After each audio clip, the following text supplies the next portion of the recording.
नमस्कार, स्वागत आपका हरियाणा न्यूज़ 24 पे। मैं हूं मुन्ना लांबा, मेरे सहयोगी प्रिंस लांबा के साथ। हम मौजूद आज बेंगलोर में और हमारे साथ वीरेंद्र नरवाल जी मौजूद हैं।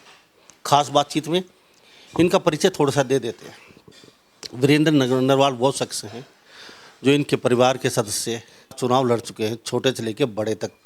और करनाल से इनके भाई ने चुनाव लड़ा था, मनोहर लाल हमारे जो प्रदेश के मुख्यमंत्री, उनके सामने पहली बार चुनाव आ रहे हैं, नहीं तो ये लगातार चुनाव जीते हैं।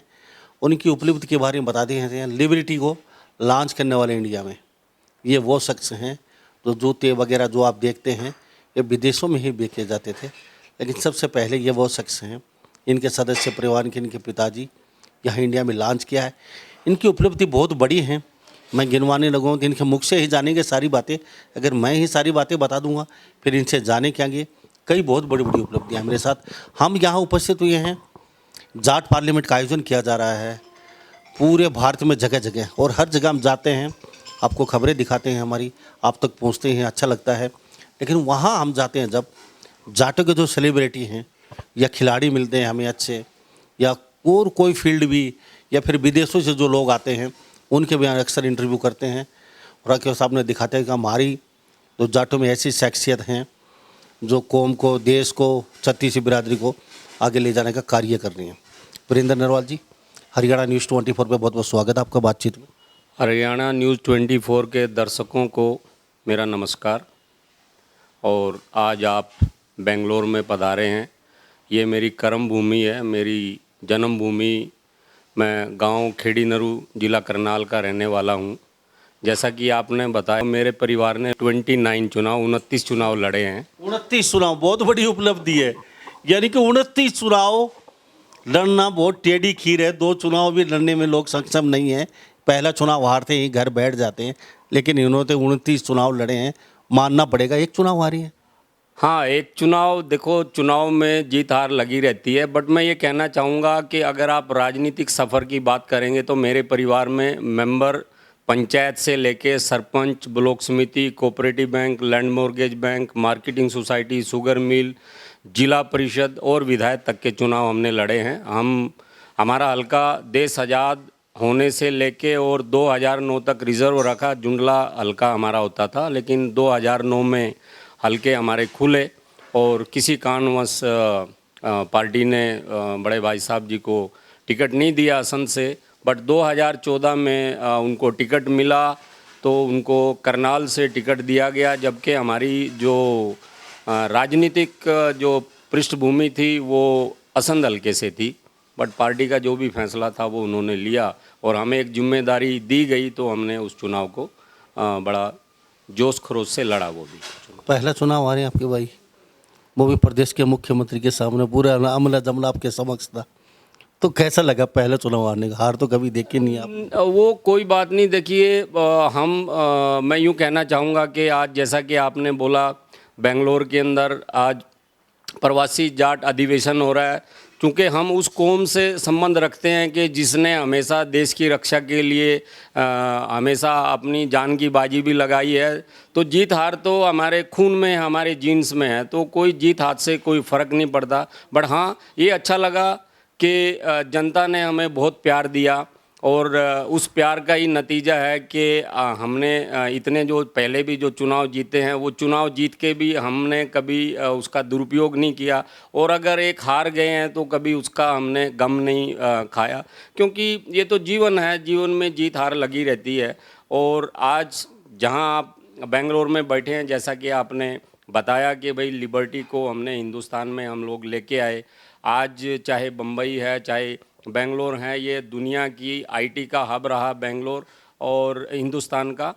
और बम्बई जो है देश की आर्थिक राजधानी रही और दोनों जगह पे हमने अपना व्यापार स्थापित किया। मैं इसके मामले में ये कहना चाहूँगा कि मेरा जो परिवार है, मेरे पिताजी 3 भाई थे। बड़े वाले ताऊ जी, हमारा आड़त का बिज़नेस रहा, जो ये मेरी 5वीं पीढ़ी है। और सेकंड नंबर पे मेरे पिताजी थे, वो लोगों की समाज सेवा, राजनीति आप उसको कह सकते हैं। और छोटे वाले जो मेरे काका जी थे, चौधरी रघुबीर सिंह, वो फौज में थे। तो मैं एक फौजी का भतीजा हूँ। मैं एक किसान का बेटा हूँ, मैं एक व्यापारी का बेटा हूँ और मैं एक राजनीतिक परिवार से भी संबंध रखता हूँ। तो मेरे पास चार आप कह सकते हैं कि भाई मेरे पास चार अनुभव हैं। तो अभी आपने जो लिबर्टी जो जूते वगैरह थे, तो ये कैसे इन्वॉल्व होगी इसमें? आप देश में जैसे इसको लेके आई इस ब्रांड को आप, इसके साथ साथ मैं ये भी जान लेता हूँ, अभी कई देशों के प्रतिनिधि बन के गए हो आप जाट समाज की तरफ से, तो एक बिजनेसमैन के तौर पर क्या मतलब वो क्या था वो भी देश लोगों के सामने रखना चाहते हैं। हम बेंगलोर में उपस्थित हैं, वीरेंद्र नरवाल जी वो शख्स हैं और इनकी माता जी भी हम बताना चाहेंगे, अच्छी खासी राजनीति की ज्ञाता रही हैं। वो भी कौन से पद पर रही हैं? मेरी माताजी जो है चेयरमैन जिला परिषद रही हैं। कितनी वर्ष? एक प्लान, भाई साहब 2 प्लान रहे हैं मेंबर जिला परिषद, माताजी एक प्लान चेयरमैन जिला परिषद रही हैं। तो हमने लगातार हरियाणा में आप कह सकते हैं कि लगातार 3 जिला परिषद मेरे परिवार ने जीती हैं। शायद मेरे को पास कोई उदाहरण ऐसा नहीं है कि 3 जिला परिषद लगातार जिन्होंने जीती हो सकता कोई है तो मुझे भी आप बता सकते हैं। फर्ज से अरस्त का ऊपर का सफर कैसा रहा आपका? एक गांव में पढ़े लिखे आप, सरकारी गवर्नमेंट स्कूल में पढ़े आप, और यहाँ तक कैसे खेड़ी नरू गांव मेरा रहा। गांव को तो हमारा गांव का नाम तो खेड़ी था, लेकिन हमारे नरू बाबा जी रहे तो बुजुर्गों के नाम से हमारा गांव पड़ा है, हमारे बुजुर्ग रहे नरू बाबा जी। तो गांव में हम पढ़े तो गांव में रहने से एक संघर्ष का जो मादा एक किसान जाति में किसी में भी आप कह सकते हैं मजदूर भी आप हमें कह सकते हैं, आप हमें किसान भी आप हमें कह सकते हैं, आप देश सेवक भी हमें कह सकते हैं। परंतु आपने जैसे बताया कि भाई लिबर्टी को आपने कैसे किया, तो लिबर्टी परिवार का एक सदस्य। लिबर्टी थोड़े से पहले महंगे जूते ब्रांडेड चीज़ें होती थी तो विदेशी खरीद सकते थे, हम अफोर्ड नहीं कर सकते थे, लोग कतराते थे लिबर्टी को जैसे। लेकिन आप लोगों ने क्या दिमाग बढ़ाया, क्या सेटिंग की, क्या दिमाग में उथल पुथल बची कि हम प्रमोट करेंगे लिबर्टी को, हम लेके आएंगे इंडिया में, हर घर तक पहुँचाएंगे? देखिए लिबर्टी के एक सदस्य की जवानी में अकस्मात मौत हो गई थी। उनके नाम से एक संजीव हॉस्पिटल करनाल में बनाया गया। तो उनकी याद में ज्ञानी जैल सिंह जी उन दिनों राष्ट्रपति होते थे और वहाँ पे रसिया के अंदर जो है गोर्बाचोव राष्ट्रपति होते थे। तो गोर्बाचोव जी का हमारे जो लिबर्टी परिवार से, क्योंकि उनका पहले 100% एक्सपोर्ट होता था, तो उनके साथ उनके अच्छे संबंध थे। ऐसा सुनने में आया है, ऐसी कहावत है कि गोर्बाचोव जी का ये कहना था कि मैं हिंदुस्तान में 3 लोगों को ही जानता हूँ, मैं या पंडित जवाहरलाल नेहरू को जानता हूँ, या मैं राज कपूर जो फिल्म इंडस्ट्री में थे मैं उनको जानता हूँ, या मैं लिबर्टी परिवार को जानता हूँ। तो वो जब यहाँ पे आए तो उन्होंने ये बात चलाई कि ये हिंदुस्तान का प्रोडक्ट है और हिंदुस्तान में नहीं बिक रहा है, 100% एक्सपोर्ट हो रहा है। तो तब भाई साहब ने, सुरेंद्र जी कॉलेज में जाया करते थे सुरेंद्र भाई साहब, तो उन्होंने कहा भाई मैं करूँगा सबसे पहला शोरूम। तो कुरुक्षेत्र यूनिवर्सिटी में हम लोग पढ़ते थे, तो यूनिवर्सिटी में पढ़ते हुए हमने सबसे पहला इनिशिएटिव ये शोरूम लिबर्टी का, हमने पहला शोरूम हिंदुस्तान में लिबर्टी। वो तो राजनीति में आगे सुरेंद्र भाई साहब। राजनीति आप कहिए या मेरे परिवार की परंपरा है, पिताजी हमारे 90 में एक्सपायर कर गए थे, तो पारिवारिक जो एक परंपरा है लोगों की सेवा भाव, जैसा कि आपने बताया माताजी हमारी, ये माताजी का आशीर्वाद है कि आज हम बड़े बड़े शहरों में बैठे हैं, हमारे बुज़ुर्गों का आशीर्वाद है, नरबाबा का आशीर्वाद है कि आज हम यहाँ पे बैठे हैं। और हम न सिर्फ हम बैठे हैं, हमारे मामा फूफी के भी यहाँ और चाचा ताऊ के भी पूरे परिवार यहाँ पे आ रहे हैं। हम न सिर्फ कर्नाटक में, पूरे साउथ इंडिया में, महाराष्ट्र में और गुजरात और राजस्थान में हमारे परिवार और रिश्तेदारी के लोग बैठे हैं जो बड़े बड़े शोरूम, अपने भव्य शोरूम बना के बिज़नेस कर रहे हैं। यहाँ पे बहुत बढ़िया तरीके से बिज़नेस कर रहे हैं। मैं बिज़नेस के बारे में भी कहना चाहूँगा कि आज हम सिर्फ अच्छी पढ़ाई करके इस चीज़ की तरफ लगे रहते हैं कि भाई हमारे को कोई अच्छी नौकरी मिलेगी। मैं ये कहता हूँ कि आज के युवाओं को मैं एक संदेश देना चाहता हूँ कि हमें सरकारी नौकरियों की तरफ ना जाके हमें छोटे छोटे व्यापार से अपने को शुरू करना चाहिए। हमें कोई एक छोटा पौधा लगाना चाहिए, वो छोटा पौधा एक दिन बहुत विराट वृक्ष बनेगा और वो बहुत लोगों को फल देगा, जिसका मैंने जैसे बताया कि रिश्तेदारी में, भाईचारे में बहुत लोग जो है हमारे साथ। वीरेंद्र नरवाल जी, कहने में बड़ा अच्छा लगता है, आप लोगों ने इतने बड़े बिजनेसमैन हैं, थोड़ा सा दिखा दीजिए। हम 22वें फ्लोर पे बैठे हैं, 22वें फ्लोर पे वीरेंद्र नरवाल के, थोड़ा सा घुमा के दिखा दीजिए कैमरा। 22वें फ्लोर पे बैठे हैं, अच्छा खासा पैलेस है, ये रहने का स्थान है बहुत अच्छा, यानी कि कल्पना से भी अच्छा है, क्योंकि 22वें फ्लोर पे रहना भी बड़ा मुश्किल है। क्योंकि हवा में लटक रहे हैं हम अभी 2200 फ्लोर पे, और वीरेंद्र नरवाल जी मेरे साथ खास बातचीत कर रहे हैं। आपने कितने लोगों को प्रमोट किया। मैं हमेशा पक्ष में रहा हूँ। एक बात मैं भी कहता चलूँ, नरवाल साहब ने जो बात बोली है, मैं आज तक सिर्फ स्कूलों में हर स्टेज के माध्यम से जहाँ मुझे मंच मिला एक ही बात बोली है, आपके माता पिता, आप जब जन्म होता है तो माँ पिता एक ही धारणा दिमाग में डालते हैं, नौकरी करनी है, पढ़ ले, नौकरी करनी है, सिर्फ नौकरी करनी है, नौकरी करनी है। इसके अलावा आपको कभी अपने माता पिता कोई बड़ी बात बोलते ही नहीं हैं। कब तक आप नौकर रहेंगे, कब तक आप नौकरी करेंगे। कभी मालिक बनने का भी सपना भी अपने दिल में ठान लीजिए, क्योंकि आप कहते हैं हम गांव के, हमें कौन मालिक बनाएगा। मेरे सामने जीते जागते उदाहरण आपके सामने देख लीजिए, गांव से निकल के यहाँ तक पहुँचे हैं। और मेरे साथ और भी कई शख्स बैठे हैं, थोड़ा कैमरा घुमा के दीजिए, ये सभी गांव के लोग बैठे हैं और इनके सबके परिचय मैं धीरे धीरे करवाता रहूँगा। 3 दिन मैं यही हूँ। ये सभी शख्स अपने अपने जगह बुलंदियों पे आज गांव से निकल के, मिट्टी से निकल के, गरीबी से निकल के ये यहाँ पहुँचे हैं। तो आप लोग क्यों नहीं कर सकते। आप अपना मोरल डाउन, अपने अंदर की प्रतिभा को पहचानिए। और माँ बाप सिर्फ एक बात कहना छोड़िए कि नौकरी करनी है। क्यों नौकरी करनी है, किसकी नौकरी करनी है। हम मालिक बनेंगे, हम नौकरी नहीं करेंगे। अपनी धारणा आप बदलिए, अपने अच्छी सोच, अच्छी बात बोली, लेकिन आपने प्रमोट कितना किया। आपने मोटिवेशन, कभी स्कूल में गए आप अपने खेड़ी नरू, तो वहाँ पे स्टेज पे जाके आपने कहा भाई नौकरी का कोई नाम नहीं लगेगा, नौकर कब तक बनेंगे। मैं एक बहुत बढ़िया उदाहरण देता हूँ। अच्छी एक बात मुझे याद आई कि जिन दिनों हमने लिबर्टी का बिज़नेस शुरू किया तो जूते के काम को कोई अच्छा काम नहीं माना जाता था।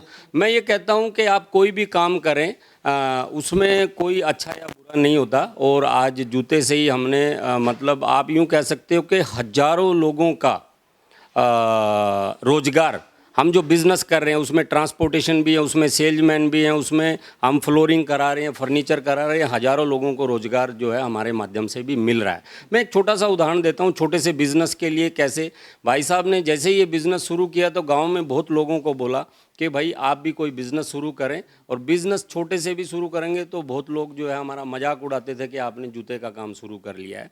तो ऐसे में एक गरीब बच्चा था, एक छिंबी बरादरी से। तो भाई साहब ने उसको बोला भाई और तो कोई नहीं आ रहा गांव से, तू ही आ जा यार मेरे पास, मैं तेरे को एक जो है ना रेडी लेके देता हूँ, खरीद के देता हूँ। उस ज़माने में हो सकता है वो 700 रुपये की या जितने रुपए की भी आती होगी, मुझे याद नहीं है। मैं ये बात आपको 82-83 की बता रहा हूँ। भाई साहब ने उनको दिया, आज वो अच्छे से काम कर रहा है। और जो लोग भी उस दौर में हमारे पास आए, वो काम करने के लिए आए, काम सीखा उन्होंने यार, आज वो अपना यहाँ पे एक अच्छा खासा स्थापित बिजनेस कर रहे हैं। मैं ये कहता हूँ कि गांव में रहते हुए कितनी ऐसी चीज़ें, हम साग सब्जी भी आज बाहर से खरीद रहे हैं। जो चीज़ हम खुद उगाते थे, क्या आप उसकी मार्केटिंग नहीं कर सकते? क्या आप खाड़ बंडोले की मार्केटिंग नहीं कर सकते? क्या आप सीमेंट की मार्केटिंग नहीं कर सकते? अजीब बात है कि शहर में एक बैठा हुआ बनिया, बोले तो बनिया जाति से नहीं, मैं कह रहा हूँ जो व्यापार कर रहा है वो बनिया होता बहुत अच्छा। हाँ, तो वो शहर में रह के वो आपको बता रहा है कि आपको सलगम कब लगवानी है, बरसीम कब बोनी है, आपको जीरी कब लगानी है। तो ये चीज़ें आप गांव में रह के, गांव के आदमी होके भी आप अगर ये काम नहीं कर रहे हैं तो ये बड़ी अजीब बात है। मैं बेंगलोर जैसे शहर में, बम्बई जैसे शहर में मतलब यूँ तो नहीं कह सकता मैं पला पड़ा बड़ा हुआ, लेकिन हाँ मैंने अपनी जवानी जो है यहाँ पे मैंने लगाई है। और गवर्नमेंट स्कूल से पढ़ गया। हाँ हाँ बिल्कुल, गवर्नमेंट आपके सामने आप कहते हैं बड़े स्कूल चाहिए जहाँ अच्छा खासा डोनेशन लेते हो। आप कहते हैं मुझे एसी बसें चाहिए, आप कहते हैं एसी कमरे चाहिए, आप कहते हैं एसी घर में चाहिए, आप कहते हैं हम मुझे लग्जरी लाइफ चाहिए, तो ही हम आगे बढ़ पाएंगे। आपके सामने जीता जागता सबूत ये देख लीजिए, सारा सभी को दिखा दीजिए आप। ये लग्जरी लाइफ से नहीं, मिट्टी से निकल के सरकारी स्कूलों में पढ़ के यहाँ पे इतनी ऊंचाइयों पे पहुँचे हैं। तो रोना धोना छोड़ दीजिए, माँ बाप को तंग करना छोड़ दीजिए। सभी बच्चे देख लीजिए, अंदर का टैलेंट, मेहनत, जुनून, जोश, जज्बा अगर आप में है तो आप कहीं का भी कहीं जा सकते हैं। सर आज मैं लंबा जी ये एक बात बड़े गर्व से मैं कहना चाहूँगा कि जिस समाज ने हमें इतना कुछ दिया, या जिस माँ बाप ने, जिस परिवार ने हमें इतना कुछ दिया, आज हमारा कर्तव्य बनता है कि साथ में अगर हम यहाँ पे जो आप दिखा रहे हो, ये तो चलो ऊपर वाले की कृपा से जो भी अपने को मिला उसका शुक्रिया है। बट मैं ये कहना चाहूँगा कि भाई आज भी आप मुझे खेत में लेके जाइए, मुझे ट्यूबवेल की कोठड़ी पे सुला दिए, मेरे को कोई दिक्कत नहीं है, क्योंकि मैं वहीं से ही आया हूँ। मैं उस शहर के बच्चे से अपने आप को अच्छा समझता हूँ कि जो हर सुविधा लेके वो कहते हैं ना कि सोने का चम्मच लेके पैदा हुआ है, मैं भी एक संभ्रांत परिवार से हूँ, बट कोई बात नहीं, मेरे भी बच्चे हैं आज। लेकिन मेहनत किया आपने। बैंक, हाँ बिल्कुल, मैंने खुद कार्टून ढोए हैं, मैंने खुद मेहनत करी है, मैंने आपको जरूरत नहीं थी इतनी करने की, क्योंकि आप खाते पीते घर से थे। नहीं, आप चाहते तो आप अच्छे खासे लाइफ जी सकते। नहीं, मैं तो आज भी अच्छी खासी लाइफ जी रहा हूँ। उस समय भी बच्चे तो उसमें मैं ज्यादा। आपको एक बढ़िया बात बताना चाहता हूँ। मैंने और मेरी टीम ने किसान आंदोलन में हमने अपना स्वच्छ किसान मोर्चा यहाँ पे बनाया, और स्वच्छ किसान मोर्चा के माध्यम से हमने 1100 टॉयलेट बाथरूम जो है सभी वहाँ पे सभी बॉर्डरों पे हमने उपलब्ध कराए। वो मेरे को इसी उम्मीद और इसी जज्बे ने कराया कि जिस समाज से मैं चल के आ रहा हूँ, आज उसको अगर मैं कुछ नहीं लौटाऊंगा तो फिर ये जीवन किसी काम का नहीं है। क्या बात है जी, सरकार का डर नहीं लगता? बिजनेसमैन है आपका। देखो, अगर मैं कुछ गलत कर रहा हूँ तो बेशक मेरे को डरना चाहिए, लेकिन मैंने जीवन में कुछ गलत किया ही नहीं है। मेरे पास कोई बीड़ी सिगरेट शराब दारू का कोई काम नहीं है। मैं बिल्कुल एक आर्य समाजी परिवार से भी हूँ, और मुझे किसी प्रकार की कोई बुराई नहीं है। ये मेरे संस्कार हैं, मेरे माँ बाप ने जो मुझे को संस्कार दिए हैं, आज मैं उनको आगे लेके जा रहा हूँ। तो डर किस बात का है? हम व्यापार कर रहे हैं, हम एक नंबर का व्यापार करते हैं, डरने की तो कोई बात नहीं है। हाँ बेशक, मैं आज यहाँ पे बीजेपी की सरकार है, हरियाणा में भी बीजेपी की सरकार है, तो डरना क्यों है? अगर आप सीधे साधे आदमी हैं, साफ सुथरा अपना काम कर रहे हैं, हम देश की तरक्की में भी योगदान दे रहे हैं। मैंने बोला ना, मैं एक फौजी का भतीजा हूँ, मैं एक बिजनेसमैन का बेटा हूं, तो हम दोनों ही तरीके से काम कर रहे हैं। हम देश सेवा भी कर रहे हैं। और किसान आंदोलन में मैंने 13 महीने मैंने लगाया। आपने देखा होगा, मैंने हल हुक्के के साथ अपनी एक गाड़ी किसान आंदोलन में तैयार की हुई थी। मैं उसमें वहाँ जाता था और मैंने स्वयं मेहनत करी है। मैं खुद वेल्डिंग करता था वहाँ पे। जो भी टॉयलेट बाथरूम बनाते थे, हम वेल्डर भी रखते थे। मैं ऐसा नहीं कहूँगा कि मैं सारा काम खुद करा था, बट जो काम करने में मुझे खुद मज़ा आता था वो किसी से करवाने में नहीं आता था, तो हमने खुद काम किया। नरवाल साहब, इंडिया को रिप्रेजेंट किया आपने अभी विदेश में। जी, मैं मेरा ये सौभाग्य है कि मैं WTO में इंडिया की तरफ से मैं जाके आया, और भारतीय किसान यूनियन की WTO के फुल फॉर्म लोगों को बता दीजिए कुछ ऐसे। वर्ल्ड ट्रेड ऑर्गेनाइजेशन, जो आपके किसी भी ट्रेड के कायदे कानून जो तय करते हैं। मैं वहाँ जिनेवा स्विट्जरलैंड के अंदर अभी मेरा 7 दिन का सेशन था, तो अधिवेशन था वहाँ पे बहुत बड़ा। जी, मैं अधिवेशन था वहाँ पे। भारतीय किसान यूनियन की तरफ से मेरे को रिप्रेजेंट करने के लिए चौधरी राकेश टिकैत जी, जो आज दुनिया में सबसे बड़े किसान नेता माने जाते हैं, और चौधरी युद्धवीर सिंह जी ने, उनके आशीर्वाद से, उनके सहयोग से मेरे को वहाँ बहुत सीखने के लिए मिला, और हमने अपने देश को रिप्रेजेंट किया वहाँ पे। क्योंकि वर्ल्ड ट्रेड ऑर्गेनाइजेशन ने इंडिया को ट्रेड में रख दिया, तो वहाँ पे मैंने जिनेवा यूनिवर्सिटी में मैंने अपना भाषण दिया था। उसके अंदर हमारा मैसेज ये था कि हमारी जो प्रति एकड़ जो एवरेज है हिंदुस्तान के किसान की, वो 1.8 एकड़ है, मतलब 2 एकड़ भी नहीं है। ऐसे में हिंदुस्तान का एक आदमी क्या विदेश में जाके, अमेरिका में जाके अपना गेहूं या चावल बेच लेगा? नहीं। तो ट्रेड की वजह से उनकी एक और पॉलिसी थी कि 15% टोटल प्रोडक्शन का, एक देश की टोटल प्रोडक्शन का 15% आपको यहाँ पे लेना पड़ेगा। जैसे कि पिछले साल आपने देखा होगा कि बाजरा जो है वो बाहर से आ गया था। एक बार तो सरकार ने बोल दिया था नहीं आया, तो बाद में फिर मंत्री जी को मानना पड़ा कि हाँ हमारे यहाँ पे आया। तो वो जो बाजरा आपका 1900 से 2200 रुपये में राजस्थान और हरियाणा के यहाँ पे बिका करता था, वो 800 और 1200 रुपये में पिट गया। तो ऐसे ही एक यहाँ पे जो मछली पालन का जो उद्योग है, उसको भी उन्होंने वर्ल्ड ट्रेड ऑर्गेनाइजेशन ने ये कर दिया कि जो किश्ती से जो मछलियां पकड़ रहा है वो अनऑथराइज्ड है, लेकिन आप बड़े बड़े शिप लेके आएंगे तो दैट इज़ ऑथराइज्ड। तो हम इसका विरोध करने के लिए गए थे। हमने इसके लिए वहाँ पे जाके लॉबिंग किया, और हमने वहाँ पे एक बहुत बड़ा प्रोटेस्ट निकाला। और WTO UNO के आगे हम लोग जो है ना, पूरी दुनिया से, लाविया कैंपसिना एक ऑर्गेनाइजेशन है, उसके माध्यम से हम गए थे, और हमने वहाँ पे एक बहुत बड़ा प्रोटेस्ट निकाला वहाँ। नरवाल साहब, अब मैं थोड़ा सा और बातचीत करूँ आपसे। जी जी। मेरे साथ वीरेंद्र नरवाल जी मौजूद हैं, करनाल से आते हैं, खेड़ी नरू से, और कैसे बेंगलोर पहुँचे, अच्छा खासा अपना एक बड़ा बिजनेस खड़ा किया, और आज अच्छे खासा प्लेटफॉर्म इनको मिला हुआ है। सारे परिवार सब सेटल है, वेल सेटल ये नहीं कह सकते।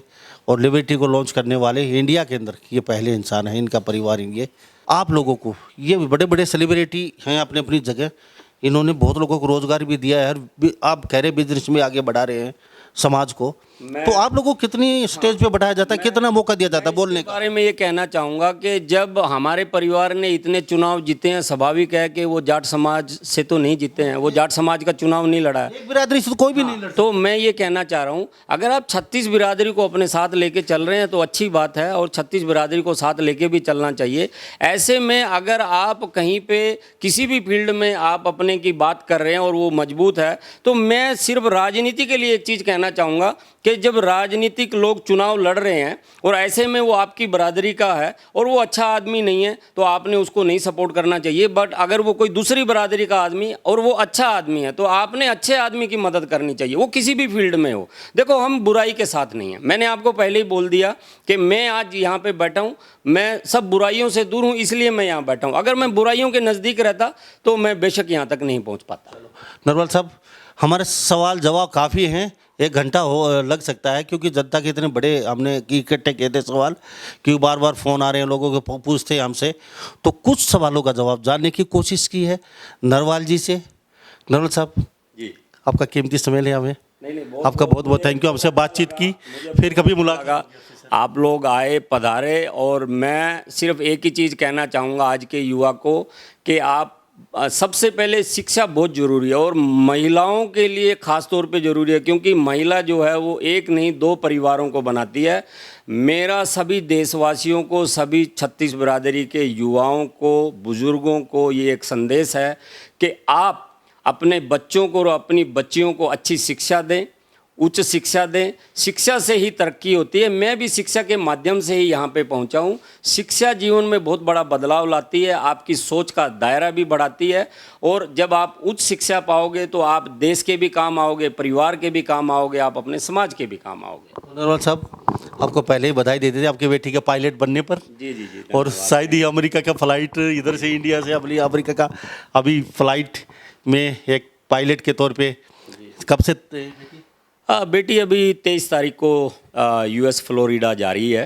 तो ये हमारे लिए भी खुशी की बात है कि एक ज़माना था जब ये बोला जाता था कि किसान प्रधान देश के अंदर कह लो या प्रदेश के अंदर बच्चियों को बाहर नहीं निकाला जाता, और कहीं ना कहीं जल्दी उनकी शादियां कर दी जाती हैं। बट आज देखिए कि कितनी हमारी बच्चियां जो हैं गोल्ड मेडल लेके आ रही हैं, कितनी हमारी बच्चियां IAS IPS बन रही हैं। चलो, बेटी का नाम क्या है? मेरी बेटी का नाम देवंशी नरवाल है। देवंशी नरवाल। तो नरवाल साहब, थैंक यू फिर दोबारा से। बहुत बहुत शुक्रिया। हरियाणा न्यूज़ 24 के सारे दर्शकों को मेरी तरफ से बहुत बहुत बधाई, बहुत बहुत शुभकामनाएं। जय हिंद, जय भारत, जय जवान, जय किसान। बचेगा किसान तो बढ़ेगा हिंदुस्तान। जय हिंद। तो कहीं ना कहीं कभी नहीं गाहे बगाए आप फ्लाइट में यात्रा कर रहे हैं, अचानक कॉकपिट से आवाज़ आए। देवंशी नरवाल आप सभी का स्वागत करती है पायलट। आप आराम से अपनी यात्रा कुशल मंगल बिताइए। और हवाएं इतनी तेज़ चल रही हैं, शायद नीचे उतरे फ्लाइट तो हवा कम मिले और आपका जीवन, आपकी ज़िंदगी सुखमय रहे। हम नीचे उतरते समय फिर मैं आपसे बातचीत करूंगी देवंशी नरवाल। तो समझ जाना ये हमारे नरवाल साहब की पुत्री है जो कॉकपिट से आवाज़ आ रही है पायलट की। तो सभी बातों के साथ मैं मुन्ना लांबा मेरे सहयोगी प्रिंस लांबा के साथ हरियाणा न्यूज़ 24। नमस्कार, जय। आप देख रहे हैं हरियाणा न्यूज़ 24, जहां हर खबर मिले सच के साथ।